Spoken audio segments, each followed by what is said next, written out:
주택 가격이 높은 순서대로 강세가 전파가 되고 있다는 측면에서 봤을 때는 그냥 중간 정도 규모 되는 그런 이제 굉장히 뾰족한 강세장인 것 같습니다. 단기 강세장이 상당 기간 이어질 거라고 생각을 하고요. 앞으로 한 달 정도는 요즘의 시장은 전이 속도가 매우 빠르기 때문에 소위 2, 3개월이면은 스파이크가 다 일어나서 그냥 휴지기가 들어간다고 생각을 하거든요. 아마 7월 대책 나오기 전 정도가 되면은 휴지기가 들어갈 것 같습니다.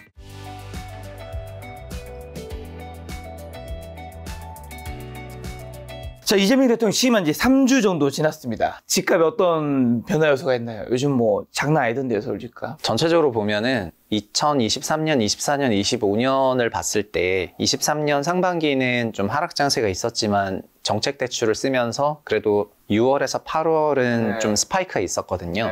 그리고 24년도 생애 최초 후순위 같은 게 좀 적극적으로 활용이 되면서 24년 6월과 8월도 좀 스파이크가 있었고, 그래서 그때 감독원장이 나서서, 저도 그 회의를 참석을 했었지만은 감독원장이 나서가지고 은행에 창구지도 하고 대출 관련 규제를 쓰면서 시장이 좀 안정화됐었는데요. 올해는 2, 3월에 토어제 해제하면서 서울 기준으로 0.3에 육박하는 그런 강세가 왔었다가 3, 4월은 조금 잠잠했는데 5월 들어서부터는 이제 0.1로 올라가기 시작을 하고 6월 셋째 주부터는 0.3이 나왔으니까 지금이 올해 기준으로 뿐만 아니라 22, 23, 24, 25를 했을 때 가장 주간 상승 동향이 높게 나오는 그런 강세장이고, 그리고 주간 동향만 보는 게 중요한 게 아니라 사실은 부동산은 5개 분위로 쪼개서 봐야 되거든요.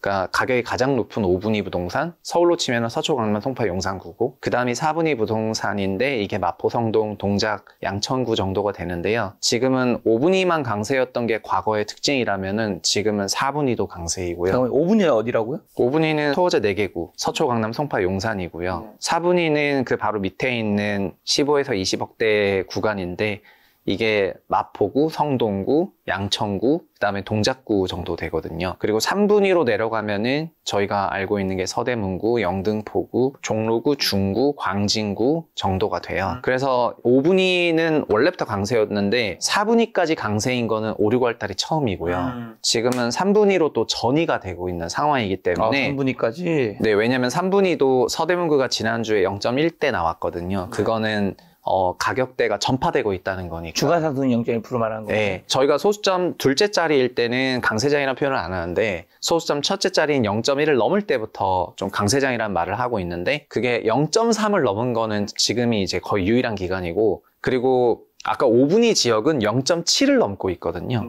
그러니까 52주 환산하면은 0.7에 52주 하면은 어느 정도인지 이제 생각하면 되는 건데, 연율화 치면은 30% 넘는 상승률이고, 그만큼 생각하면은 올해 중에서 지금이 가장 역대급 강세장을 보이고 있는 특징이고, 그리고 서울 4분위 가격이 경기 5분위랑 비슷하거든요.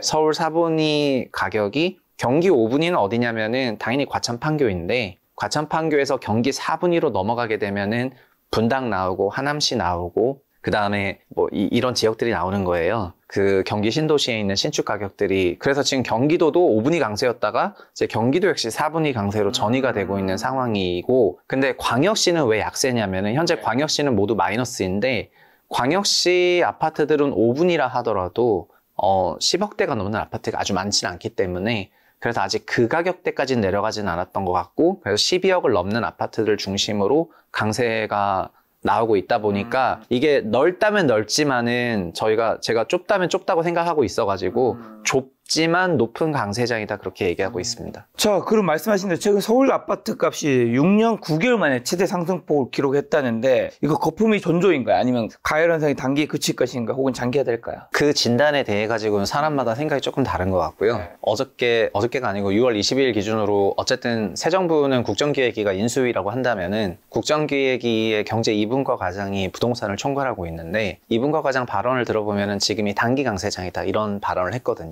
그래서 단기라고 생각을 하는 것 같습니다. 왜 단기라고 생각을 하냐면은 사실 시장은 구조적인 장기 강세장하고 그냥 몇 달 정도 스파이크가 나오는 그런 단기 강세장으로 구분할 수가 있는데, 지금을 좀 단기 강세장이라고 표현한 거는 지금의 스파이크가 좀 장기화될 수는 없다고 생각을 하는 것 같아요. 그런데 저도 단기라는 부분에서는 어느 정도는 공감을 하는데, 근데 지금 이제 6월 중후반 하반기부터 나타났던 거는 그게 전이가 되고 있잖아요. 그 아래로 내려가고 있기 때문에 이런 방식으로 가면은 단기라 하더라도 굉장히 빠른 시간에 전 지역이 올라가는 형태로 나올 수가 있다고 생각을 해가지고, 그래서 저는 지금 이게 뭐 과열이고 한 거는 맞지만은 지금의 강세장이라는 것이 주택 가격이 높은 순서대로 강세가 전파가 되고 있다는 측면에서 봤을 때는 네. 그냥 중간 정도 규모 되는 그런 이제 굉장히 뾰족한 강세장인 것 같습니다. 자, 그럼 이재명 정부의 부동산 정책 기조는 좀 어떻게 될까요? 분석 한번 해주신다면? 그 정책 기조가 네. 저 개인적으로 이렇게 생각합니다. 일단은 윤석열 정부 3년 동안 가장 주목받았던 부처는 이복환 감독원장이 있었고 이창용 총재 있었던 금융위하고 한국은행으로 대표되는 F4 세력이었거든요. 이제 Financial 4라고 하는 금융부처가 코어 세력이었습니다. 이 사람들의 부동산 정책이라는 거는 거시적인 레벨에서 봐가지고 가계대출이 3%만 증가하면은 주택가격 크게 문제가 없고, 이게 좀 많이 풀리면은, 그러니까 월 5조 넘어가면은 규제하고 막 이러면서 한시적인 스파이크는 용인했지만은 그냥 대출이 많아지면은 묶었거든요. 네. 근데 새 정부 이제 과도기가 있죠, 지금은 과도기인데, 과도기임에도 불구하고 어쨌든 부동산 관련한 대책은 지금까지 낸 적이 없어요. 네. 그걸 보면은 지금의 스파이크라든가 단기 강세장을 어느 정도 용인하고 있다는 이제 그런 메시지를 전달해주고 있는 건데요. 그래서 이런 메시지를 통해 가지고 시장에서는 새 정부에서 부동산 가격을 안정화시킬 의지가 있는지 없는지에 대해서 이제 물음표가 있는 거고, 자연스럽게 큰 규제나 이런 것이 나오진 않을 거라는 그런 생각. 또 그런 방법이라면은 지금 이런 랠리에 올라타는 게 맞지 않나, 이런 생각을 하면서 강세장을 좀 더 이어가게 만드는데 새 정부의 침묵이 좀 기여하고 있다, 이렇게 생각하고 있습니다. 이재명 정부 첫 부동산 대책은 언제 어떤 형태로 공개될 가능성이 클까요? 네, 그것도 어쨌든 경제 2분과가 실질 대통령실이랑 결국 국정위가 현재의 코어인데, 네. 잘 생각해 보시면 어저께도 14개 부처 장관 다 지명을 했는데 국토부랑 기재부는 지명을 안 했거든요. 국토부랑 기재부는 그러니까 어쨌든 굉장히 그 안에서도 제가 생각했을 때는 여러 가치관의 충돌이 있는 것 같습니다. 이쪽 헤게모니와 저쪽 헤게모니 간의 그 싸움이 조금 있어 보이고요. 네. 그리고 문재인 정부 때도 인선이 마무리된 게 74일 정도 걸렸거든요. 근데 그때는 국토부 장관이 미리 빨리 이제 지정이 됐었죠. 그렇지만 지금은 국토부 장관 지정도 조금 더딜 것 같고 기재부는 더더욱 더 더딜 것 같은데, 그래서 상식적으로 생각해 보면은 7월 뭐 중순 넘어야 돼요. 5월 10일부터라고 한다면은 그러면은 60일이 7월 10일이니까 7월 중순 넘어가야 되지 않나, 이런 생각이고, 그럼 지금이 6월 말에 이거를 찍고 있는 거기 때문에 앞으로 한 달 정도는 이러한 이제 강세 기조가 이어지다가 정책 임박해서 좀 잠깐 숨고르기 했다가 그 다음에 어떤 정책 발표하는지를 보면서 다시 한번 시장에서 방향을 잡고 움직일 것 같고요. 어떤 대책이 나올지에 대해서도 지금 봐야 되지만 지금 예상하고 있는 거는, 그러니까 예상하는 거예요. 예상하는 거는 공급대책 내겠다고 하는 거니까요. 그렇죠. 그러니까 공급대책 내겠다고 하는 것까지 예상을 하고 지금 안도하고 있는 것입니다. 네. 왜냐하면은 3년, 4년 수요대책 냈을 때는 바로 꺾였거든요. 근데 지금 수요대책 안 내고 공급대책 한다고 하면은 어차피 공급이 3, 4년 있다가 준공되는 거고, 당장 10만 호를 짓는다 하더라도 그게 지금 시세에 미치는 영향은 없기 때문에, 그러면은 지금 랠리에 아무 영향 없는 거 아니냐라는 그런 생각까지 시장이 하고 이제 랠리에 동참하고 있는 그런 상황으로 보여집니다. 그 밖에 이제 어떤 정책을 낼지 예상하셨을 때 이재명 정부의 부동산 정책이 시장에 미칠 전반적인 영향은 또 어떤 것들이 있을까요, 그러면? 지금 인수위 시절이나 대통령 후보 시절에 냈었던 여러 공약들을 보면은 저는 그 공약들 이제 다 분석을 했지만은 결국 정책의 꼭지가 수요대책, 공급대책이죠. 근데 공급대책에는 공급 물량도 없었어요. 공급 물량을 넣지 말라는 대통령의 의지가 있었을 겁니다. 왜냐하면 유세 중에 그게 드러났는데 본인 공약 이행률이 93%였기 때문에 수치를 넣어가지고 이행을 못하게 되는 그런 부담, 그러니까 허숫자를 넣지 말라, 이런 거거든요. 그러니까 20대 대선 때는 311만 원 주택 공급하겠다고 했는데 311만 원 한 것도 아니지 않느냐. 그러면은 그런 허상 숫자 넣지 말고 실제 숫자만 넣으라는 건데, 공급이라는 게 민간 공급, 공공 공급이 있기 때문에 민간도 넣어서 공급으로 넣다 보니까 허상이 나왔던 건데, 그럼 공공이라도 숫자가 나와야 되지만은 이 공공 쪽에서도 공약집을 보면 숫자가 없었어요. 그래서 첫 대책은 자연스럽게 공급이 어느 정도 레벨일지 공공 숫자를 규명하는 방식으로 나올 거라고 생각을 하고요. 두 번째, 수요 대책은 결국은 금융부처에서 내야 되는 건데요. 이거는 아주 오래 걸릴 것 같습니다. 왜냐하면은 지금 새 정부 기조를 보면은 금융위를 해체할 예정입니다. 금융위를 해체해서 감독원 기능을 조금 보강하고 나머지는 기재부에 넣을 생각이에요. 근데 기재부도 쪼갤 예정이에요. 기획, 재정이 과거에 합쳐지다 보니까 한국이 기재부의 나라냐고 하면서 현재 새 정부가 기재부에 대해서 좀 불편한 감정이 있는 것 같습니다. 그러면은 이런 정부 조직이 개편되는 것까지 다 염두에 두고 그 다음에 대책이 나와야 되니까 그 이전에 할 수 있는 거는 그냥 한국은행장의 은행들 불러가지고 대출 관리하라는 그런 구두 메시지 정도에 불과하고 실질적인 수요 대책이 나오려면은 하세월일 것 같거든요. 그래서 수요 공급 대책을 보자면은 수요 대책이 나오려면 하세월이고 공급 대책은 어느 정도 나올 거라고 생각을 하고요. 나머지는 소위 뭐 시스템이나 인프라와 관련한 그런 공약들인데 대통령 공약은 이런 게 많았습니다. 이런 게 많았고 지금 국정위가 업무 보고 받는 것도 다 이런 내용이거든요. 대통령 공약에 있는 걸 국토부는 어떻게 팔로우할래? 뭐 너네는 어떻게 팔로우할래? 이런 걸 업무 보고를 받고 있는데 그런 부분들은 장기간에 걸쳐서 소위 지방에 있는 광역 도시권역을 만들고 도시 기능을 보강하고 뭐 부산 쪽에 좀 힘을 싣고 이런 내용들이 포함이 되어 있는데 이제 그런 것들은 좀 중장기적인 과제들이고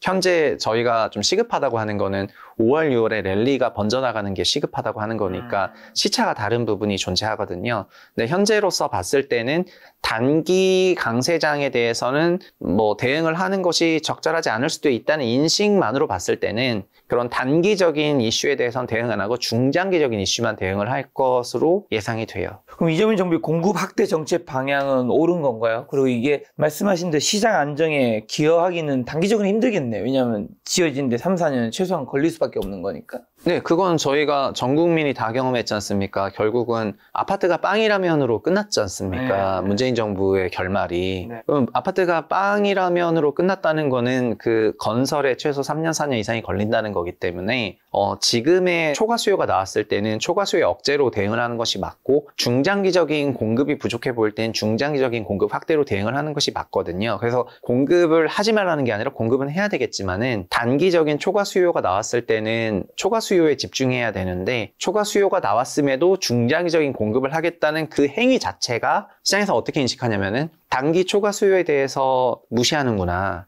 외면하는구나. 그러면 이 부분에 대해서는 대책 안 내고 그러면 장기적으로만 낼 거라면은 그러면은 단기에는 이걸 막을 수가 없을 건데 이런 제 생각을 전파하게 만드는 것이 아닌가 그렇게 생각합니다.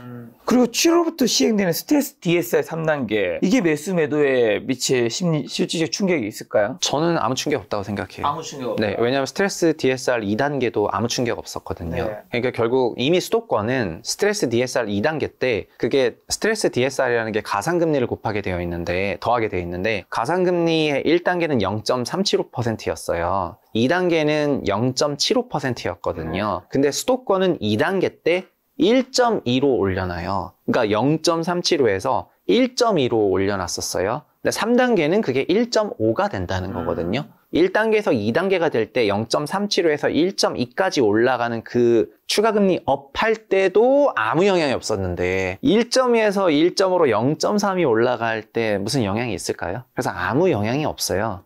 물론 여기에는 하나 더 적용 비율이라는 그런 개념도 있지만은 근데 잘 생각해 보시면 0.3 정도 올라가는 거는 그냥 한국은행에서 기준금리 내리고 25bp 내리고 그럼 시장금리 0.25 따라 내려가면은 바로 희석되는 요인이거든요. 그래서 스트레스 DSR은 고도로 설계된 가계대출을 3% 후반대 금리로 묶어두기 위한 장치이지 가계대출 금리를 갑자기 뭐 4.5, 4.8, 5.5 이렇게 높여가지고 대출 못 받게 하는 장치는 아니고 그냥 가계대출이 너무 낮아졌을 때 그쪽으로 대출이 확 튈까봐 만들었던 윤석열 정부의 그 메커니즘이지 그거가 대출을 완전 옥죄어가지고 시장을 경착륙하게 만드는 그런 형태의 정책은 전혀 아닙니다. 아무 영향 없다는 얘기입니다. 뭐 그게 연끌이라든가 페니바잉이 잠재울 수는 없나요? 네. 요즘에 연끌 페니바잉이 있다고 하던데. 아, 예. 그 5분위, 4분위 쪽으로 연끌과 패닉바잉이 존재하죠. 그러니까 이 연끌과 패닉바잉이 존재하고 그거를 잠재우는 거는 스트레스 DSR로는 잠재울 수 없다고 생각을 합니다. 지금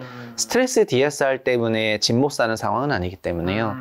생애 최초 후순위 같은 다른 그 수요 촉진 프로그램들이 살아있기 때문에 그런 걸 가지고 집을 사는 거거든요. 가령 이런 건 이런 겁니다. 지금 젊은 분들이 집을 많이 사는데 30대가 다시 생애 최초로 집을 사는 것이 화두인 세상이 됐습니다. 근데 30대들은 어쨌든 종전 기존 주택들은 너무 올라 있으니까 좀 재건축을 바라보시는 분이 많이 계세요. 근데 재건축을 바라볼 때 이것도 가격 순으로 바라보니까 기본적으로는 결국 목동이거나 분당 같은 데로 바라보게 되어 있습니다. 강남 서초 같은 5분위가 아니라면은. 그럼 분당 예를 들면 양지마을 14평 이런 거는 8억 정도 되는데 매매 기준으로 전세가 3억이 조금 안 돼요. 그러면 3억에서 8억짜리 집을 살려면 원래는 5억이 필요하지만은 생애 최초 후순위로 80%까지 대출을 전세 위에 또 쌓을 수가 있기 때문에 그럼 3억 4천을 후순위로 쌓을 수가 있어요, 대출을. 그럼 자기 돈 1억 6천이면은 8억 집 사는데 무리가 없다는 얘기고요. 12억짜리 매매를 하는 데 있어서도 4억 전세 위에다가 6억 후순위를 깔아가지고 자기 돈 2억 4천만을 더해서 살 수가 있다는 겁니다. 그러니까 이런 방식으로 금액이 많이 안 들어가는데 전세 위에 후순위를 넣어서 주택을 매수하는 방식으로 재건축을 사고 있는데 이렇게 사는 거랑 아까 얘기했던 뭐 스트레스 DSR 어차피 생초 후순위나 이런 것들은 대출액도 별로 영향이 없고 그리고 자기 자본이 20%밖에 안 들어가는 방식으로 투자를 하는 데다가 그리고 오히려 더 그 절판 마케팅은 스트레스 DSR이 아니고 내년 말에 26년 말까지 이렇게 전세 끼고 갭 매수한 다음에 상생임대인을 등록하면은 나중에 양도세 비과세를 받거든요. 그러니까 투자 목적으로 상급지 부동산을 매입한 다음에 상생임대인을 등록해서 상승은 다 먹고 양도세 비과세 받을 생각으로 초고가 지역으로만 가고 있기 때문에 이쪽에 패닉 바잉이 나오고 있는 그런 상황이다. 이 말입니다. 그러면 대표님이 봤을 때 이재명 정부 시대가 이제 어쨌든 임기가 다 끝난 5년 뒤에 끝나니까요. 그때쯤에 서울, 경기도, 인천 지방의 집값은 지금보다 올라 있을까요? 그거는 뭐 5년 후에 뭐 코스피 지수 어떻게 돼 있냐 이런 질문이랑 똑같아가지고 그냥 너무 어려운 질문이라고 생각을 합니다. 근데 그거는 너무 먼 질문이고 다만 결국은 윤 정부의 성향, 문재인 정부의 성향, 또 이재명 정부의 성향에 따라서 그 추구하는 바에 따라 가지고 어떤 대책들이 나올 것인지 이제 저희가 보면 된다고 생각을 합니다. 그래서 지금은 대책이 나오지도 않았고 너무 이른 시기긴 하지만 저는 이재명 정부의 성격이 서울 고소득 상위 40%의 그 직장인들 고소득 직장인들이 베이스가 된, 즉, 화이트 칼라를 베이스로 하고 있는 그런 정부라는 생각을 하거든요. 그래서 올해 2, 3월과 5, 6월을 보면서 제가 굉장히 위화감을 느끼고 있는데, 올해 2, 3월에 서울 5분위만 올랐을 때는요. 네, 뭐, 강남. 그때는, 강남 서초, 송파, 용산만 올랐을 때는 성토가 어마어마했습니다. 그냥 막 오세훈 시장이 토어제 풀어가지고 올랐다. 맞아. 부터 시작을 해가지고 모든 소위 민주당 지지 세력이 오세훈을 욕을 하면서 민주당 국회의원들도 오세훈 욕하기 바빴고 오세훈 서울시장이 완전 욕바지가 됐죠. 근데 지금 그때보다 더 오르는 거 아십니까? 강남 서초 송파가 그때보다 더 오르고 있지만은 어차피 오세훈 서울시장은 지금 탓할 게 아니니까요. 그러면은 2, 3월에는 강남 서초 송파가 그렇게 오르니까 그렇게 욕을 받았는데 그럼 지금은 뭐 윤석열 욕하는 사람도 없고 부동산 대책에 실기했다고 이재명 정부를 비판하는 사람도 없는데 지금 현재는 서울의 4분위랑 3분위까지 번져가는 과정에서는 조용하단 말이에요. 그거는 현재의 서울 4분위와 서울 3분위 주택가격 상승이 마음에 든다는 거겠죠. 마음에 드는 상황이라는 거고 그래서 그렇다는 거는 지금 더민주를 지지하고 있는 서울 상위 40%의 자산군이 올라가고 있기 때문에 자기네 자산군이 올라가는 부분에 만족하고 있다고 생각을 하거든요. 그래서 우리는 안 오르고 5분위만 올라가는 건 불만이지만은 같이 올라가거나 아니면 우리가 더 올라가는 상황에 대해서는 굉장히 만족할 거라는 그런 생각을 하고 있고요. 결국은 그런 기반으로 생각을 해본다면은 과연 부동산 안정화 대책이 나올 것인가에 대해 가지고 저 약간 회의적이거든요. 그래서 새 정부가 부동산 안정화에 대한 어떤 의지가 크게 없다는 것이 근거로 하나둘씩 조금 나오고 있지 않습니까? 발언들이 단기 강세는 대응책 안 내겠다. 그 다음에 수요 대책 아예 없었고 그 다음에 금융부처 관련해서 지정 제일 늦어지고 이런 것들을 보면은 그런 것들이 다 근거라고 생각을 하는 건데 그런 근거를 빗대가지고 생각해 봤을 때 이재명 정부의 부동산 시장은 결과적으로는 굉장히 강세장으로 끝나지 않을까 이런 생각입니다. 그러면 궁금한 게 2, 3월에 이제 토지거래구역 그걸 풀었다가 다시 봉인했다가 하면서 이제 그때 풀었을 때 단기적으로 이제 송파, 뭐 서초, 강남의 집값이 들썩이면서 급하게 탁 묶었을 때 잠깐 탁 이제 좀 정체 현상이 있었단 말이죠. 그리고 지금 4월, 5월, 6월에 왜 이렇게 그 사이에 뭐 무슨 일이 있어서 이렇게 갑자기 쑥 오른 거예요? 정확히 말하면은 5월 둘째 주부터인데요. 5월 둘째 주부터 5월 9일에 뭐가 있었냐면은 대통령이랑 유튜버 간담회 있었어요. 저를 포함해가지고 이제 4명 간담회 했었지 않습니까? 맞습니다. 그 간담회 때 부동산 질문을 했었잖아요. 그랬더니 부동산에 대해서 뭐라고 말씀하셨냐면은, 부동산이 주거와 투자가 있는데, 그거를 분리할 수가 없고, 주식시장 키우겠다, 이렇게 얘기를 했거든요. 저는 그 때를 기점으로 시장이, 새 정부가 부동산 가격 안정화 정책을 쓰지 않을 거라는 안도감을 받았다고 생각을 합니다. 왜냐하면 그 전까지는, 일각에서는, 그러니까 새 정부가, 민주당 정부가 들어서면은 규제를 하는 것이 아니냐, 막 이런 여러 가지 추측들이 많았었거든요. 근데 그때 이전부터 제가 계속 해왔던 거는 22년 종부세를 합의한 것도 이재명 당대표 시절에 합의를 했고, 그 다음에 일기 신도시 재건축법 같은 노후 계획도시법도 그것도 당대표 시절에 통과를 시켰고, 그리고 상속세 관련해가지고도 합의한 것도 다 이제 그때 했는데, 결과적으로 들어보면은 초고 부자, 즉 상위 1% 부자들의 자산에 대해서는 조금 경계를 하고 있지만은, 서울 상위 40% 가구의 자산에 대해서는 자산 증진 프로그램을 쓰고 있다고 느끼거든요. 사실 주식도 그렇지 않습니까? 주식을 투자할 수 있다거나 하는 거는 기본적으로 뭐 소액으로도 주식은 할 수 있지만은, 주식을 의미 있게 규모 있게 한다는 거는 금융자산이 있다는 건데, 한국에 금융자산이 있는 거는 상위 20%, 상위 40% 정도로 대표되는 가구로 보는 게 이제 맞다고 봤을 때, 결국에는 새 정부는 상위 2에서 40% 구간의 자산을 키워주는 방향의 대책을 쓰겠다라는 그런 안도감을 줬다고 보고요. 그거가 결국에는 그런 고가와 초고가 부동산들을 편입해야 되겠다는 그런 심리를 시장에 준 거라고 해석을 해요. 그 이후로부터 사실 달라진 건 없고요. 부동산에 대한 발언은 지금까지 한 번도 없었습니다. 라면값 발언도 있었고, 계란 발언도 있었지만은, 그거보다 더 오르고 있는 부동산은 발언이 없었어요. 그걸 보면은 그게 뭐 어렵고 복잡하고 이런 이슈이기 때문에 라는 그런 의견도 있지만은, 저는 그 부분에 대해서 저 나름 제 기준은 다르게 해석을 하고 있는 거고, 그냥 서울 상위 40%, 그러니까 자산군 기준으로 상위 40% 가구들이 가장 뭐 활동도 많이 하고 미디어라든가 이런 노출도 많고 여론을 주도하고 이런 세력이니까, 이런 계층들의 자산을 증진시켜주는 방향으로 한다는 거에 대해서 신호를 줬고, 그 신호를 받아들인 시장이 이제 억제가 아니라 이제 요거 부양하는 쪽으로 가는구나라고 인식을 한 거고, 인식을 한 그대로 이제 행동을 하고 있는 것입니다. 그러면 이제 더 궁금해지는 게, 아파트가 상승세가 어쨌든 강남권 위주로 많이 갔었단 말이죠. 네. 강남, 서초, 송파 위주로 갔었는데, 그럼 여기가 더 갈 수 있을 텐데, 거기 플러스로 뭐 마영성과 강동구, 동작구, 양천구도 중상급지까지 확대되는 이유는요? 이제 너무 오분위가 너무 비싸지니까 부담되니까 밑으로 간다는 건가요? 맞아요. 잘 생각해 보시면은 저희는 이미 이런 경험을 다 갖고 있습니다. 이제 구조적인 강세장은 일단 제일 비싼 것부터 올라가요. 그 다음에 1등주 올라가고 2등주 올라가고 3등주 올라가는 겁니다. 그러니까 2차 전지 강세장 할 때 잘 생각해 보시면은 에코프로 먼저 올라가야 LNF 올라가는 거지, LNF가 먼저 올라가고 그런 거 아닙니다. 그리고 에코프로가 먼저 올라가고 LNF 올라가고 그다음 또 그럼 뭐 또 이상한 기업도 올라가고 잡기업도 올라가고, 나중에는 화학기업인데 배터리 한다 그러면 걔도 올라가고, 나중에 이름만 뭔가 전지 붙어 있으면은 올라가다가 벼락 같은 하락을 맞으면서 조정이 되는 거거든요. 2015년부터 2022년까지 부동산 강세장이었는데, 그때도 잘 생각해 보시면은 14, 15, 16, 17, 18, 19년도 서울만 올랐었고요. 20년에 경기도 올랐었고, 21년에 광역시 올랐었고, 22년에는 지방 소형주택까지 다 올랐다가 지주택 생숙 지상까지 오른 다음에 벼락같이 하락해서 마무리가 됐거든요. 그래서 기본적으로는 고가부터 올라가는 것입니다. 이제 대장주부터 올라가는 건데, 그게 서울 5분위 주택군들이 거기에 해당을 하고, 그게 2, 3월에도 올랐고, 그 다음에 지금 5, 6월에도 오르고 있는데, 그 다음엔 4분위가 올라가는 겁니다. 4분위가 다 올라가서 3분위와 4분위 간의 갭차가 벌어지면은 그 다음에 3분위가 갭상승을 하면서 또 올라가는 거거든요. 그래서 가격이 전파가 되는 거고, 그런 방식이라면은 지금 서울 3분위 주택군들이 아까 소수점 첫째 자리 때 강세로 지난주부터 들어갔는데, 이번 주에 그래서 제일 중요한 거는 서울 3분위가 더 세지고 있는지 아닌지가 제일 중요한 것 같거든요. 어차피 5분위, 4분위는 이미 랠리를 하고 있는 상황이고, 그래서 3분위까지 번지기 시작하면 서울 기준으로 과반 넘는 그 지역들이 진정한 강세에 들어갔다는 그런 시그널과 함께 말 그대로 뭔가 구조적인 강세장이 나올 만한, 그리고 서울 3분위 주택들부터는 경기 4분위도 지금보다 더 세게 올라갈 것 같거든요. 그래서 드리고 싶은 얘기는 왜 서초 강남만 올라가는 게 아니라, 서초 강남 어쨌든 토어제로 다시 묶였고,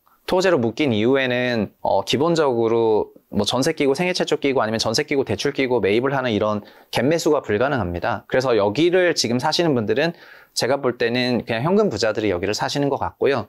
투자가 되는 그런 지역들은 이런 갭 투자가 되기 때문에 절판 마케팅은 뭐가 절판 마케팅이냐면은 스트레스 DSR이 절판 마케팅이 아니고요. 네. 서울시가 토허제로 4분위 지역을 지정할 수도 있다는 위기감이 절판 마케팅입니다. 마포성동 지정하기 전에 빨리 사자. 그 다음에 관악 양천은 목동은 어차피 재건축 아파트는 다 토어제로 지정이 돼 있지만, 그러니까 소위 동작구도 지금 막 이렇게 되고 막 광진구 이렇게 막 번져나가는 이유는 마포성동 지정할 가능성이 되게 높아 보이니까 거기에 일단 최선을 다해서 빨리 사버리자 이런 생각이 오니까 사고 문 닫아버리자 이런 생각을 갖고 있는 것 같고요. 그래서 지금 절판 마케팅은 토어제 절판 마케팅입니다. 스트레스 DSR이 아니라. 우리 과거 신중로에서 최근 강세장 전망하고 계신 것 같은데 입장을 바꾼 결정적인 계기가 있으실까요? 상황이 일단 첫 번째 달라진 게 제일 크고요. 네. 입장이 좀 바뀐 건 맞나요? 시장을 전망하는 거는 달라졌죠. 네. 근데 저는 이렇게 주택 가격이 높아지면은 장기적으로 우리나라 굉장히 안 좋아진다고 생각을 하는데, 단기로 봤을 때는 결국에는 건강은 매우 서서히 나빠지는 건데 입원하기 전까지는 모르는 것처럼 저희 건강 매우 나빠지고 있다고 생각하지만 단기적으로는 뭐 엔돌핀 돌면서 좋아 보이는 것도 있을 수가 있는데 지금이 그런 상황이라고 생각을 하고요. 그래서 5분위 주택 가격이든 4분위 주택 가격이든 또 이렇게 부동산으로 유동성이 어마어마하게 투입되고 이런 과정으로 가는 게 제가 생각하는 피크하우스로 더 빨리 가는 길이라고 생각을 합니다. 근데 시장 전망은 제가 장단기 전망을 하지 않습니까? 네. 단기 전망을 한다면은 단기 강세장이 상당 기간 이어질 거라고 생각을 하고요. 그리고 새 정부의 주택 정책, 부동산 정책을 봐야겠죠. 보고 나면은 이게 소위 이재명 정부 기간 동안 전반에 걸친 이슈일지 아니면은 그냥 전환기에 있었던 잠깐의 한시적인 강세장이었을 뿐이고 새 정부의 부동산 기조는 그런 방향이 아니었던 건지, 그거는 어차피 정책이 나와보고 여러 번의 정책을 통해 가지고 그 소위 색깔을 보는 것이 굉장히 중요한 것 같습니다. 근데 지금 시점에서는 아까도 인선에 며칠 걸렸다 이런 말씀을 드렸는데 새 정부가 대책 내기 전까지 이런 속도로 번져 나간다면은 5월, 6월은 그냥 지난 3년간 아니면 22년 대하락 이후에 가장 큰 강세장일 거예요. 과거 피카 코리아를 통해서 구조적 하락 방금 말씀하신 경고했는데 이게 최근의 강세 전망과 어떻게 좀 관계가 있을까요? 지금 이거가 지방광역시에 대한 비선호하고 연결이 되는 거죠. 피크하우스는 사실은 지방도시 소멸을 통해 가지고 지방에 있는 비선호가 결국에는 수도권으로 빨려오는 과정에서 수도권이 더 비대해지는 방향으로 초기에 나타나거든요. 그리고 그렇게 나타난 비대해진 수도권 단일 도시 체제가 유지되다가 여기서는 이제 출산 육아가 장기적으로 불리한 환경이다 보니까 더 미래를 보게 되면은 이 사이즈도 축소가 된다는 것입니다. 네. 지금 지방 소멸이 없다거나 하는 그런 이슈가 전혀 아니고 지금은 돈 싸들고 서울로 투자하는 그런 시대가 됐기 때문에 그 과정으로는 가고 있다고 생각을 합니다. 근데 그 과정에서 제가 말씀드리고 싶은 거는 수도권 비대화는 나타날 거거든요. 근데 수도권 중심적 사고관을 갖고 있는 사람들에게는 수도권 비대화는 한국이 좋아지는 것처럼 느껴질 거라고 이제 저는 말씀을 드리고 싶고 지금이 그런 상황일 거라고 생각을 합니다. 근데 많은 분들이 요즘에 경기 안 좋은 거 다 알고 계시잖아요. 그 다음에 한국 경제 성장률 전망치도 한국은행에서 발표한 것도 반토막 났죠. 이 부동산은 왜 오르는가? 그러니까 주식이야 이재명 대통령이 살리겠다 이런 코멘트를 했으니까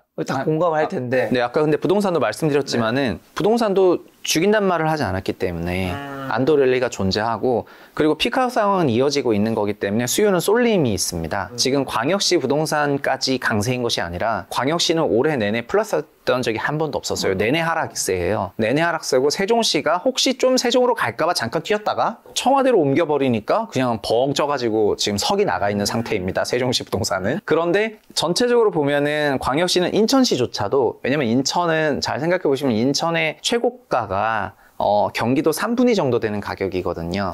그래서 아직 거기까지는 안 온 거고요. 그러면은 나머지 광역시들의 최고가도 경기 3분위 정도 되는 가격인데 광역시 5분위 주택까지 강세가 아닌 상태가 계속 이어지고 있고 지금은 뾰족하게 더 가고 있습니다. 서울 5분위, 서울 4분위를 중심으로만 매우 뾰족하게 가고 있는 그런 상황이고, 근데 주식은 말씀하신 것처럼 키우겠다고 했고 제도가 바꾸면 밸류에이션이 바뀌기 때문에 PBR 0.9배가 1.8배 가면은 그냥 3,000, 6,000 되는 겁니다. 근데 그거는 이제 그렇게 가는 건데 부동산도 유동성이 공급이 안 되는 게 아니에요. 부동산도 현재 월간 유동성이 6조 원 이상 공급이 되고 있는데 수도권에만 공급되고 있으니까 비례하면은 과거 10조 공급되는 거랑 비슷하거든요. 결국 수도권도 유동성 마켓이고 유동성이 공급이 되니까는 이제 가격 상승이 일어나고 있습니다. 그럼 이 강세가 지금 수도권 전체로도 퍼질 수 있나요? 서울은 이미 됐고 아니요, 그럴 정도가 되려면은 네. 말 그대로 진짜 구조적인 진성 강세장이어야지 되는데요. 아까 말씀드린 것처럼 15년에서 21년을 저희가 다 경험을 했고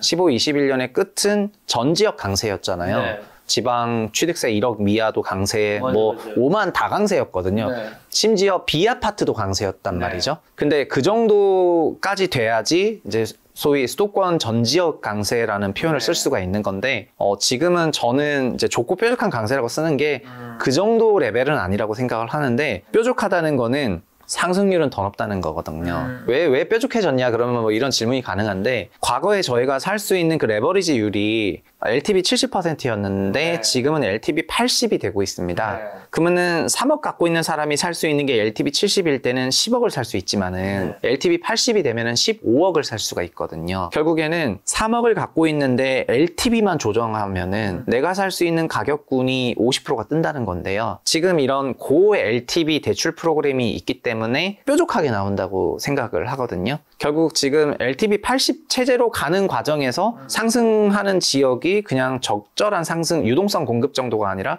레버리지까지 먹어가지고 초과 상승하고 있는 그런 패턴이 나타나는 것 같습니다. 근데 이제 대표님은 원래 이제 증권회사에도 계셨잖아요. 네. 그래서 한 가지 주식이 전공이죠. 주식도 궁금한 게 있어서, 코스피가 우리나라 대통령 선거 6월 3일에 있었단 말이죠. 코스피 6월 2일이 2698이었어요. 2700으로 칠게요. 심플하게 그냥. 지금 6월 24일 3096, 3100으로 칠게요. 그럼 고작 22일 만에 400포인트가 오른 거거든요. 네, 15% 떴습니다. 근데 사실은 대통령이 바뀌었지만 지금 당장 뭐 그 사이에 뭘 한 건 없잖아요. 왜냐면 할 수 있는 시간이 없었으니까. 앞으로 뭘 하겠다라는 거지. 그럼요. 대통령 한 명이 바뀜으로 해서 지금 당장 뭘 공약을 집행할 시간도 없었는데 주식시장이 이렇게 바뀔 수도 있는 거예요. 그럼요. 이건 왜냐하면은 주가는 이익 곱하기 멀티플인데 지금 이익이 바뀌는 것이 아니고 멀티플이 바뀌는 거거든요.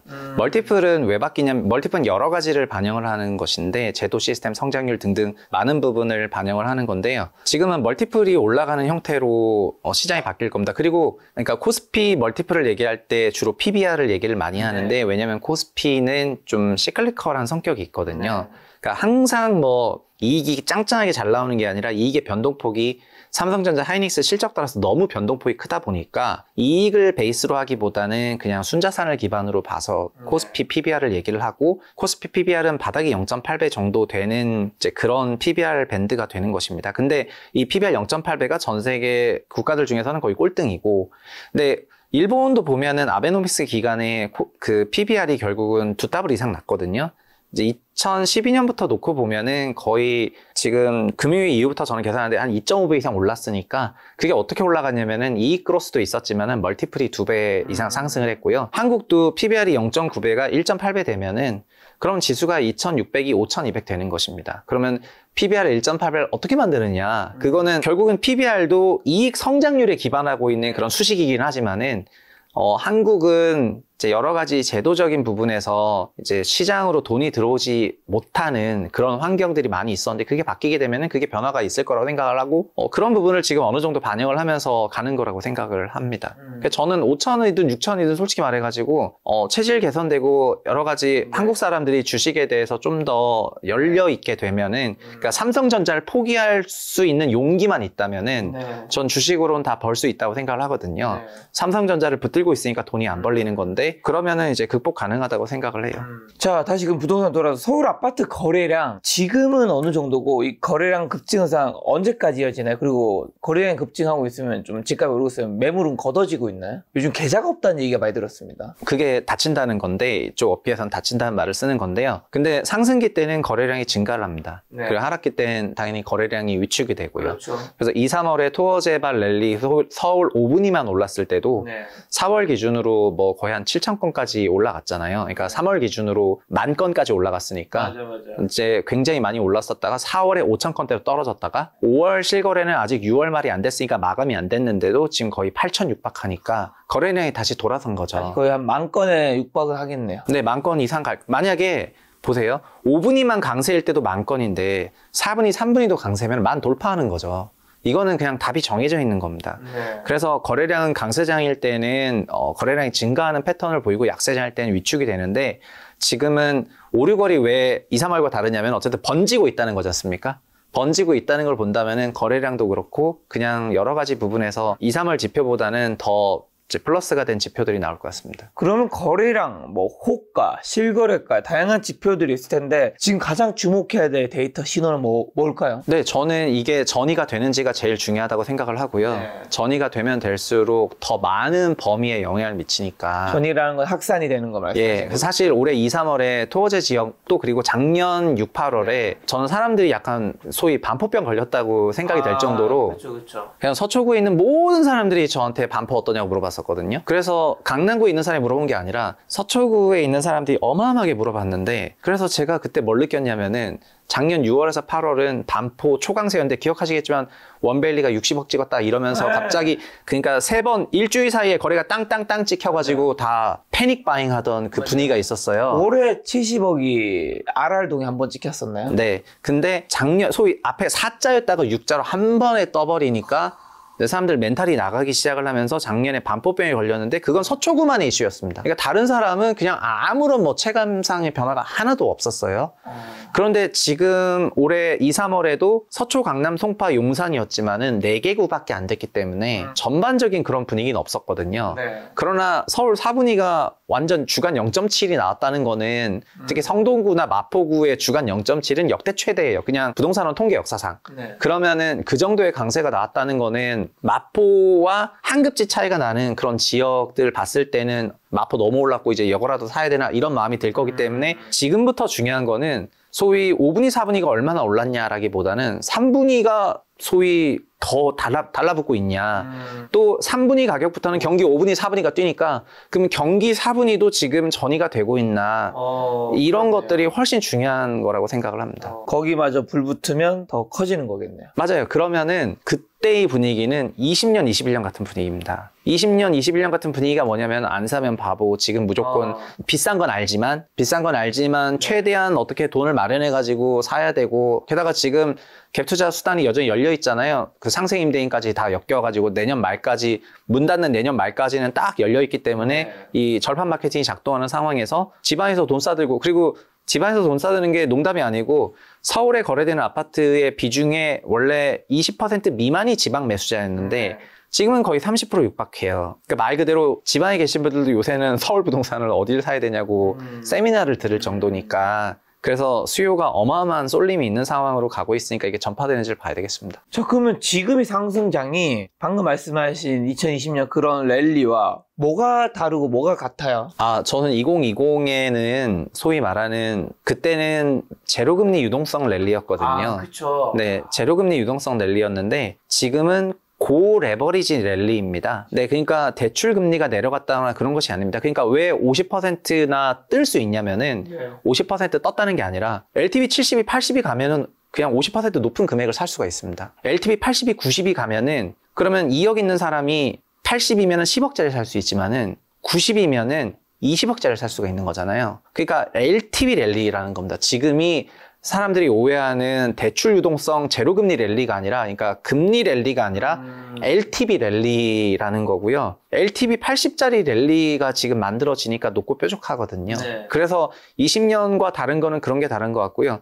그리고 20년, 21년은 그때는 그냥 그러니까 그 당시에는 뭐 소위 낙관이 넘치는 그런 강세장의 말기 분위기였습니다. 모든 사람들이 나서가지고 집사라고 얘기를 하고 집안 사면 바보라고 얘기를 하고 특히 21년 정도가 되면은 뭐 저 같은 사람한테 와가지고 제가 시장 안정화 얘기를 했더니 뭐 오만 손가락질과 비난을 하고 이런 게 아주 많았었거든요. 그게 이제 유포리아 그러니까 강세장이 말미에 나오는 형상인데 이제 집안 사면 비난하고 블레임하고 바보되고 막 이런 분위기 속에서 나도 맨 위험 수용 맨 마지막에 있는 끝단부에 있는 사람이 막 집 사면서 다 사고 나면은 무너지는 게 강세장이 그런 방식으로 무너지는데 지금은 그 정도는 아니에요. 지금은 그냥 집값 이렇게 비싼 거 말도 안 되지 않아 이거랑 새 정부가 안정화 대책을 내지 않을까 하는 코셔스한 게 여전히 있거든요. 이렇게 올라가는 게 말이 돼? 라고 하는 게 있기 때문에 낙관이 완전 퍼져 있는 상황은 아니고 그래서 저는 좁지만 높은 그런 시장이어서 20년, 21년 같은 그런 구조적 강세장이랑은 다르게 보고 있습니다. 그러면 20년 그때는 영끌이 되게 많았는데 지금 영끌이 많은 거예요? 영끌 많죠. 지금도 영끌은 많아요? 그러니까 고 레버리지니까 더 영끌이죠. 네. 20년에는 레버리지를 한다고 하더라도 LTV 70 랠리고 지금은 LTV 80 랠리니까 이제 그때는 대출 규모가 많았고 네. 지금은 레버리지율이 높죠.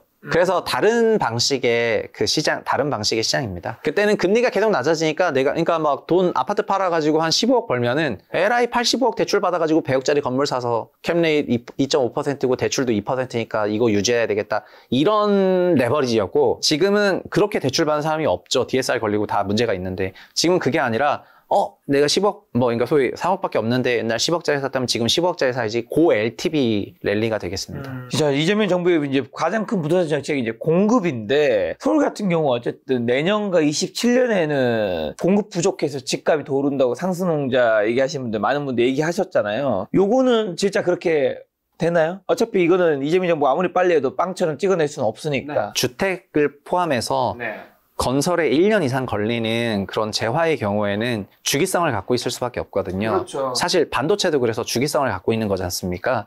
생산시설 짓고 그다음에 장비 셋업하고 이제 뽑아내야 되기 때문에 그래서 부동산도 그런 주기성을 갖고 있을 수밖에 없고 그리고 건설이나 공급은 가격 따라가는 건데 가격이 올라갈 땐 공급 늘어나고 가격이 내려갈 땐 공급이 축소되기 때문에 자연스럽게 가격이 우하향하던 22, 23년을 거치는 과정에서 중국 물량은 올해 내년 줄어드는 겁니다.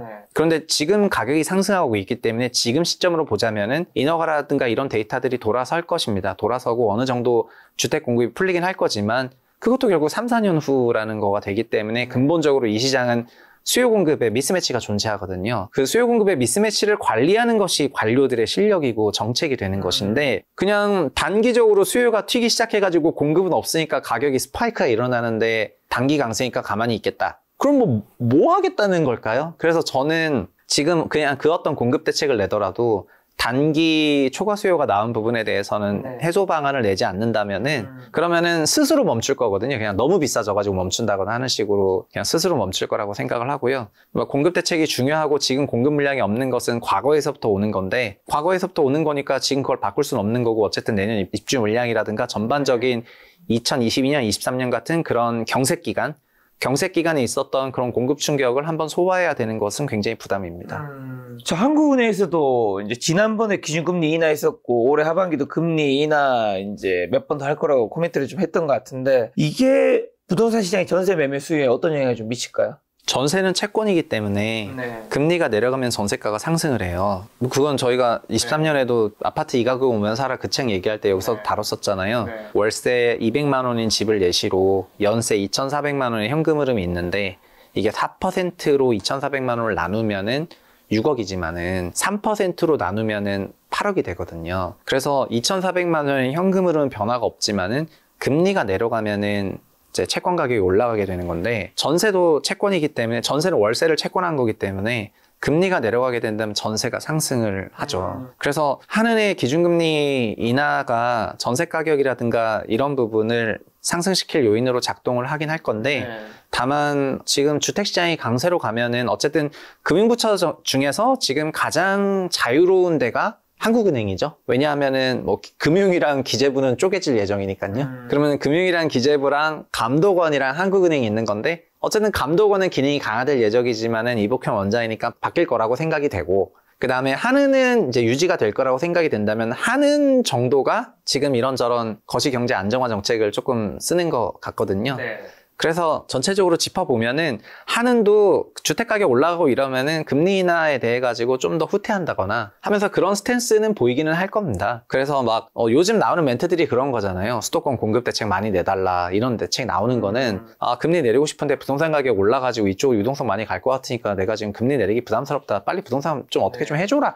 이런 메시지를 계속 한은도 던지고 있거든요. 그래서 연말에 2%까지 가거나 그러진 않을 수는 있지만은 근데 시장은 이걸 어떻게 해석하냐면은 결국 어쨌든 3.5에서 내려오는 거잖아요. 3.5 고점에서 내려오는 거기 때문에 금리가 다시 한번 22년 하반기처럼 가계대출 전체를 때릴 거라고 생각은 아직 안 하는 거거든요. 그래서 이 부분을 완화적으로 해석을 하고 있습니다. 올해 하반기 서울 수도권 집값 어떻게 되는 거죠?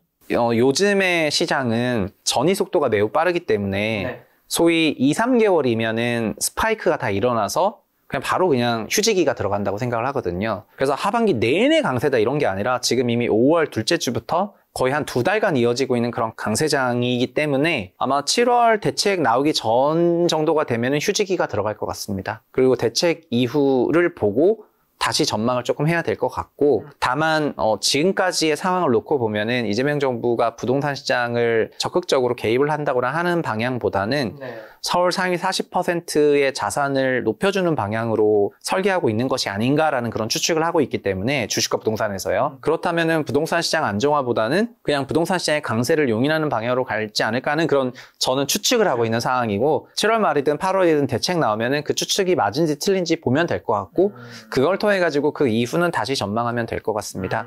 그런데 현재 기조로 봤을 때는 그냥 지금의 강세장 기조가 이어지다가 그냥 대책 나오기 직전쯤 돼서 조금 휴지기로 가지 않을까 해서 상당 기간은 지금 분위기가 이어질 것 같습니다. 그럼 지금 무주택자분들, 1주택자분들은 좀 어떻게 해야 될까? 7월 뭐 발표되는 거 기다려야 될까? 그냥 가만히?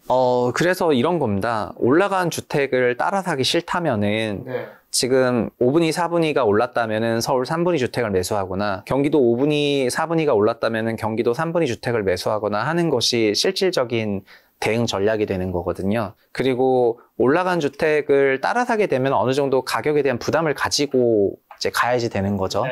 7월 이후에 아니면 새 정부가 어떤 생각을 할진 모르는 거니까요. 네. 그래서 지금은 그냥 마음 편하게 그 소위 차상위, 어쨌든 시세가 나온 차상위 지역을 쳐다보는 것이 맞는 건데, 이런 생각들이 아까 말씀드린 전의를 만들어내는 거거든요.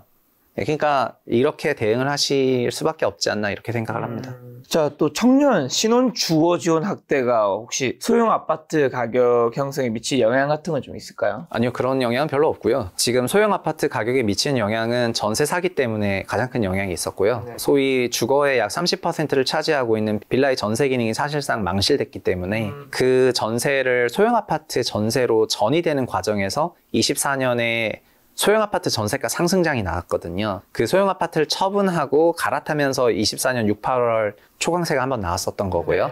결국 그것 때문에 작년에 88 대책도 나왔던 건데, 그 88 대책 나올 때도 이제 저도 그때 그 회의에 소집이 돼가지고 이런저런 설명을 들었는데, 진단은 비슷했거든요. 22년 하반기부터 역전세가 있었고 전세 사기가 있었고, 24년의 갱신 기간까지 월세가 전세로 바뀌는 과정에서, 그러니까 소형 아파트는 월세로 바뀌고 빌라의 전세입자들은 소형 아파트 전세로 넘어가면서 전세가 앙등이 있었는데, 올해는 그 이슈는 없습니다. 그렇지만 그거가 이제 소형 아파트 전세를 밀어 올렸던 그런 사례에서처럼 전세는 결국은 수요 공급이랑 금리인데, 금리가 내려가면 전세 올라가고 금리 올라가면 전세 내려가고요. 그리고 전세 수급 밸런스가 안 맞으면 전세 올라가고 아니면 전세 내려가지 않습니까? 지금 전세 수급 밸런스는 여전히 고쳐진 게 없습니다. B아파트가 다시 전세 기능이 보강이 된다거나 아니면 전세 대출을 뭐 축소한다거나 하는 수요와 공급단에 아무런 변화가 없는 상태에서 여전히 전세 가격은 그냥 금리 따라갈 수밖에 없는 그런 환경이 되고 있는데, 어쨌든 금리는 내려가는 국면이니까 내려가는 속도에 대한 그런 차이는 있더라도요. 그런 방향으로 본다면은 전세가는 어느 정도는 올라갈 겁니다. 다만 저희가 상승도 그래서 계량화를 해야 되는데, 주간 0.1%대 상승이 나왔을 때 저희가 강세다라고 얘기를 하는 건데, 주간 0.1. 네, 전세는 지금 소수점 둘째 자리거든요. 네. 그러니까 전세는 현재 기준으로는 좀 안정화가 되어 있습니다. 먼 미래를 봤을 때 출산율 최저로 인구 감소, 1인 2인 가구 증가하고 있고 초고령화 사회 진입, 인구 구조 변화가 한국 부동산 시장에 미칠 장기적인 영향은 좀 어떤 것들이 있을까요? 네, 저는 끝단부부터 결국은 자산 시장은 조정은 말단부터 오거든요. 말단. 이미 우리나라에도 말단부터 자산 가격 조정은 왔다고 생각을 해요. 그게 지방인 건가요? 네, 지방 소도시, 소멸 예정 소도시 지역에 대한 비선호, 그리고 지금 그게 광역시까지 갔죠. 광역시 시장 전반적으로 비선호가 있으니까요. 그 안에서도 5분위, 4분위, 1분위가 있기 때문에 거기서도 5분위 지역을 중심으로만 선호도가 올라가고, 거기도 그러니까 1분위 지역이나 2분위 지역에 대한 비선호는 있는 거거든요. 그래서 이런 방식으로 지금 서울도 마찬가지 않습니까? 서울도 5, 4분위가 랠리하고 1분위는 잠잠하단 말입니다. 그러니까 서울 1분이라고 할 수 있는 게 노원, 도봉, 중랑구 정도 되는 건데, 그런 지역들 주택가격 매우 잠잠하고 마이너스가 이어지고 있습니다. 그렇게 보면은 자산 시장의 양극화는 이미 피크아웃 현상이고요. 그 현상을 그냥 저희는 목도하고 있는 상황일 뿐이다 그렇게 생각을 합니다. 그러면 지방 소멸은 이제 어쩔 수 없다라는 건데 장기적으로 보면 서울의 집값은 계속 우상해야 하는 건가요? 그러니까 그게 질문이 좀 이제 약간 오버럴하게 좀 넓은 건데 그 현재 기조로 간다면은 5분위와 1분위 간의 양극화가 더 벌어지는 방향인 거죠. 더 벌어지는 방향인 거고 근데 5분위의 시총이 크니까 네.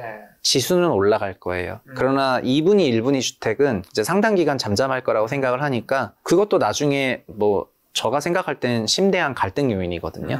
심대한 갈등 요인인데 그런 부분에 대해서 뭐 어떻게 해결할지 모르겠지만은 그런 방향으로 생각하고 있습니다. 그렇다면 만약에 내가 지방에 집을 갖고 계신 분이라면 좀 더 대도시로 가고 대도시에서 좀 더 저렴한 아파트 갖고 계시면 좀 더 비싼 아파트에 살 수 있게 하고 아니면 뭐 지방에서 있는 분이 서울로 온다든가 조금 더 어쨌든 내가 좀 더 상급지로 갈 수 있는 노력을 해야지 미래에 어쩔 수 없는 흐름에서 내가 좀 내 자산을 지킬 수 있다고 볼 수도 있겠네 현실적으로는. 지금 다들 그렇게 생각하고 계신 것 같습니다. 그래서 내가 지방에서 소위 살아야 되는 네. 직장이 거기에 있는 경우에는 돈을 보내고 있는 거지 않습니까? 그러니까 서울 아파트 매수의 지방 비중이 증가하고 있는 거잖아요.